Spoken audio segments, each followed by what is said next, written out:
Good evening. Good to see you in the house of the Lord tonight. 359 as we open up. 359. We'll stand and do all three verses of Leaning on the Everlasting Arms. If you'll stand, please.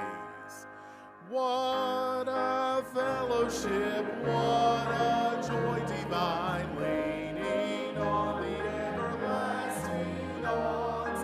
What a blessedness, what a peace is mine, leaning on the everlasting arms. Leaning,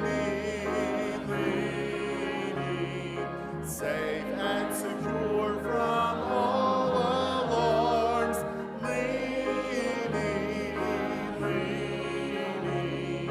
Leaning on the everlasting arms.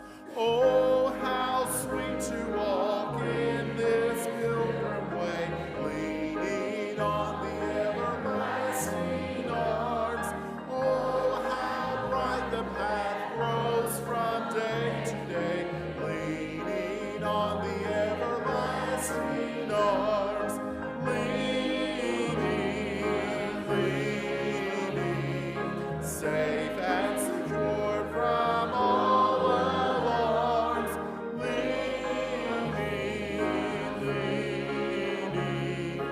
Leaning on the everlasting arms. What have I to dread? What have I to fear? Leaning on the everlasting arms. I have blessed peace with my Lord so near. Leaning on the everlasting arms. Leaning, safe and secure from all alarms. Leaning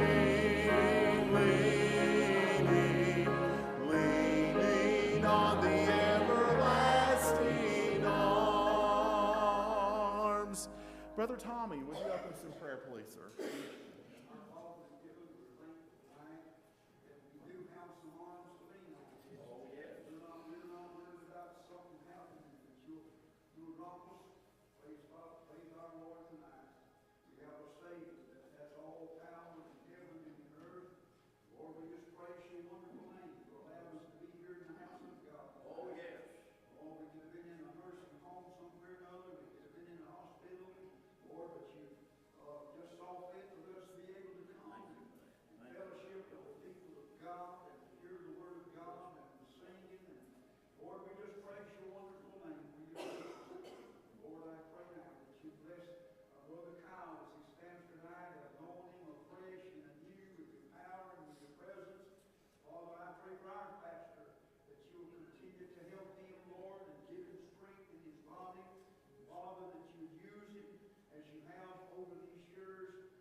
Use all of us tonight to get glory and honor to your son's name. We'll thank you and praise you. In Jesus' name we pray.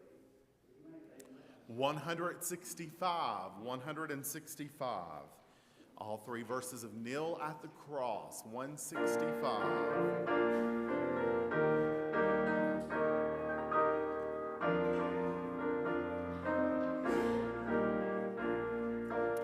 Kneel at the cross, Christ will meet you there. Come while he waits for you. Listen to his voice, leave with him your care, and begin life anew. Kneel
may be seated.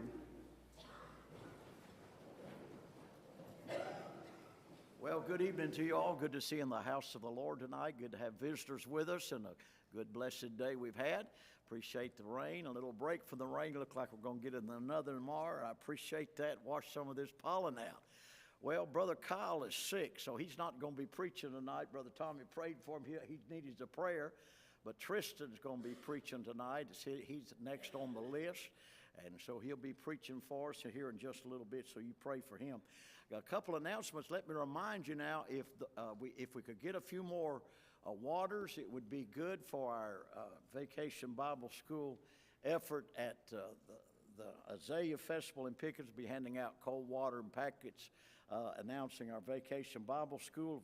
And again, we'd like to have the little bottles if you could, so anybody else, we want to keep reminding you about that. If you will, all right? And then let me ask the ladies that met with my son Rick about the cabinets.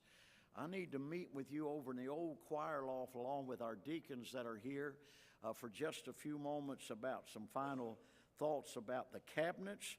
And so we need, if you would help us out, it'll just be a short meeting. Try to keep around 10 minutes, something like that, even if that long. Just to need help on some decisions there, and we'd like to let you see what we're thinking, all right? Also, I want to mention several requests of prayer. Brother, we're going to take in just a moment, but let's be praying for Israel. We really need to pray for them, and I can't tell you what days we're in. I'm telling you what, I've been studying this week again about the red heifer. And I preached back in 2005, the offering of the red heifer. I'm planning on coming back and preaching on that again Sunday, the Lord willing, if the Lord willing. But I've been studying much about the offering of the red heifer. And what's amazing right now is, for the first time in 2,000 years, Israel has ready the red heifer and the altar and the priest and everything else to go with it. And they are planning on it. They're planning on it. And, unless God just intervened, put a stop on it, they're planning on offering that this coming Monday, on Passover. I think Monday starts at evening on Passover, on Monday evening. You say, well, what's the big deal about that? Well, I'll tell you what, to the Muslims it's a big deal because according to their own words, they started that war because of Israel bringing in those red cows, because they know that they've got to have those red cows before they could ever start constructing the temple. And they're afraid that's jeopardizing the Mosque of Omar. And that may be the fuse that lights this thing. I'm telling you, it may not be. God don't have to do it. He don't have to jump up and down my box. But I'm just telling you, we're in momentous times. And already it's like, the whole thing's just like a powder keg. You know it is. And there's Iran, and now Israel's threatening if Iran attacks that they're going to be attacked. But I'm telling you what, the Muslims know. So if that happens on Monday, ain't no telling what'll happen. And if that doesn't happen, I've also found out they say if they don't do it then, their plans are to do it on Pentecost, I think, to offer that red heifer. And so what that does, that opens up the way for them to have the water of purification, to purify the implements for the temple and the construction and everything about it. And so it's a pretty big deal. Now, that being said, we don't have to worry about a red heifer because Jesus' blood once for all has cleansed us and justified us before God. But now remember, Israel is in unbelief. And there is going to be, I didn't mean to preach tonight, but there is going to be another temple. We know there's going to be another temple built. It may not be built until we're out of here. But we may see it start before here. But I just know one thing. I got my getting up and ready to go clothes on. Amen. I'm ready to meet the Lord. And this thing's coming down fast. And people just, I didn't even get excited about the lunar eclipse. That's just a natural phenomenon. God set the time, and that's been doing it ever since there's been an earth and a moon.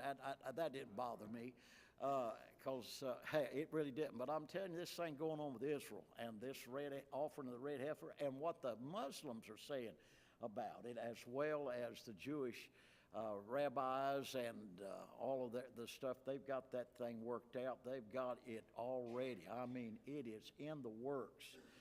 And if they do that, it may just be the fuse that lights this thing to break out an all-out war that will encompass even the whole world. It could be very, very likely. So we're living in an hour.